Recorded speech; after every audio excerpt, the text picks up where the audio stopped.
श्री सूत जी बोले, हे मुनीश्वरों, जब इस प्रकार विलाप करके वह पापी चंचुला कथावाचक ब्राह्मण के चरणों में बारंबार अपना सिर पटकने लगी, तो थोड़ी देर तक ब्राह्मण शांत हो भगवान शिव के चरण कमल का ध्यान करता रहा।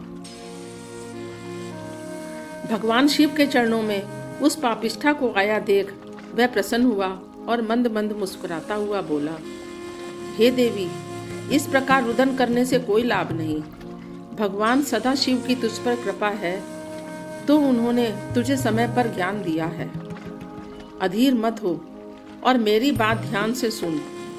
जब शोक को त्याग कर वह पापी चंचुला बैठ गई तो ब्राह्मण बोला, हे देवी, आशुतोष भगवान की कीर्ति बड़ी विमल है। शिव नाम के श्रवण मात्र से ही पापी जनों के समस्त पाप नष्ट हो जाते हैं। तू निर्भय होकर भगवान शिव के चरण कमल का आश्रय ग्रहण कर। उनकी निर्मल कथा से ही तेरे पापी मन में यह ज्ञान उपजा है। तेरी पाप में बुद्धि का विनाश हुआ है। अब तू अपने जन्म जन्मांतरों के पापों को नष्ट करने के लिए श्री शिव महापुराण की कथा को श्रवण कर। इससे सुंदर और सहज अन्य कोई उपाय नहीं है। भगवान शिव के द्वारा रचित इस महापुराण के फलों को देवता भी वर्णन नहीं कर सकते। इसके श्रवण करने से मन निर्मल हो जाता है, पापों का नाश हो जाता है, भगवान शिव के चरण कमल में प्रीत होती है। आदिदेव महादेव माता पार्वती सहित श्रवण करने वाले के हृदय में विराजते हैं। प्राणी इंद्रलोक के समस्त सुखों को प्राप्त करता है और मृत्यु के उपरांत जब वह परलोक को जाता है तो उसे शिवलोक की प्राप्ति होती है। इस परम पुनीत कथा के श्रवण मात्र से कोटि कोटि प्राणी अपने पापों से मुक्त हो शिवलोक प्राप्त कर चुके हैं। अतः हे महाभागे, तू मेरे कथन पर अटल विश्वास करके अपने मन को शिव चरणों में लगा दे। अपने मन को शुद्ध करके अपने पापों को जड़ मूल से नष्ट करने के लिए इस महापुराण का श्रवण कर। हे देवी, भगवान शिव इस समस्त सृष्टि के आधार हैं। वही समस्त जीवों के सृजनहार, पालक और हंता हैं। उनकी माया के वशीभूत होकर ही प्राणी जीवन भर भटकता रहता है। संसार के मोह में फंसा प्राणी पशु के समान होता है। जो प्राणी अपनी इंद्रियों का निग्रह कर अपने चित्त को भगवान शिव की भक्ति में लगा देता है, वह संसार के मोह जाल से मुक्त हो जाता है। उसके समस्त पाप स्वतः नष्ट हो जाते हैं और वह अंत में मोक्ष को प्राप्त करता है। इस प्रकार उस पापिष्ठा ब्राह्मणी चंचुला को शिव कथा का महत्व समझाकर वह परम शिव भक्त ब्राह्मण चुप हो गया। उसके मुख से भगवान शिव के चरणों में अपनी मुक्ति का उपाय जान पापिष्ठा चंचुला प्रसन्न हुई। हर्ष के कारण उसके नेत्रों से जल गिरने लगा। वह कृतज्ञता पूर्वक ब्राह्मण के चरणों को स्पर्श कर अति प्रसन्नचित हो मृदु वचन कहने लगी, हे मुने, आप धन्य हैं। भगवान शिव की आप पर असीम कृपा है, जिसके ही कारण आपके हृदय में इतना ज्ञान भरा हुआ है।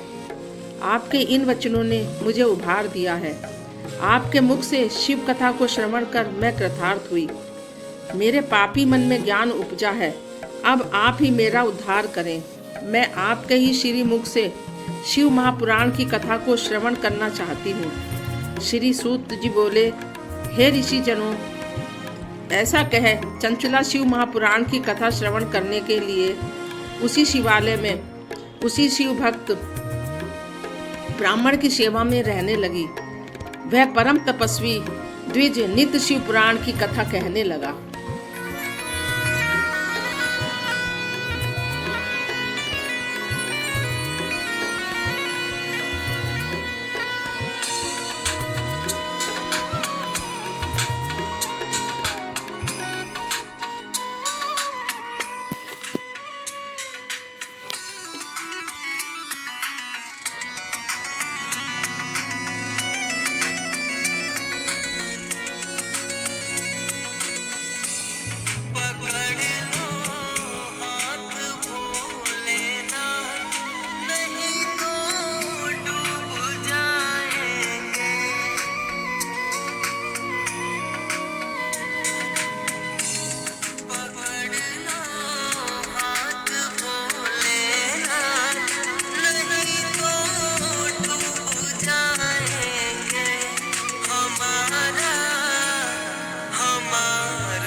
इस प्रकार चंचुला ने उसी तीर्थ क्षेत्र में रहकर शिव महापुराण की अमृतमयी कथा का पान किया। भगवान शिव की इस पावन कथा को सुनने से उसके मन से पापों के समस्त विकार नष्ट हो गए और उसका चित्त शुद्ध हो गया। वह मन ही मन शिव चरणों का ध्यान करने लगी। नित्य वह तीर्थों में जाकर स्नान करती और सदैव मुख से शिव नाम का उच्चारण करती रहती। उसने जटा बढ़ा ली, वल्कल वस्त्र धारण किए, शरीर पर भस्म लगाई और रुद्राक्ष की माला पहने इस स्वरूप दीर्घ काल तक रह उसने उपवास तथा अल्पाहार करते हुए शिव महिमा का पाठ किया। उसकी भक्ति से शीघ्र भगवान सदाशिव संतुष्ट हुए। इस प्रकार शिव भक्ति में लीन रहते हुए पापिष्ठा चंचुला ने अपना शेष जीवन व्यतीत किया। समय आने पर उसने शिव चरणों में ध्यान लगाए हुए अपने शरीर को त्याग दिया। उसकी जीवात्मा को शिवलोक ले जाने के लिए भगवान शिव के गण आए। चंचुला ने शिव भक्ति के कारण मरते ही दिव्य शरीर प्राप्त किया और तब वह दिव्य वस्त्र तथा आभूषणों को धारण कर शिवलोक में गई, जहां उसने भगवान शिव के साक्षात दर्शन प्राप्त किए। उसने देखा कि भगवान त्रिलोचन शंकर की सेवा में ब्रह्मा, विष्णु तथा अनेकों देवता रत थे। भगवान शिव करोड़ सूर्य के प्रभाव से आच्छादित थे। गणेश, वीरभद्र, नंदीश्वर आदि उनकी उपासना कर रहे थे। भगवान अपने विभिन्न रूपों में दर्शन दे रहे थे। उनके वामन में परम तेजस्विनी माता पार्वती विराजमान थी।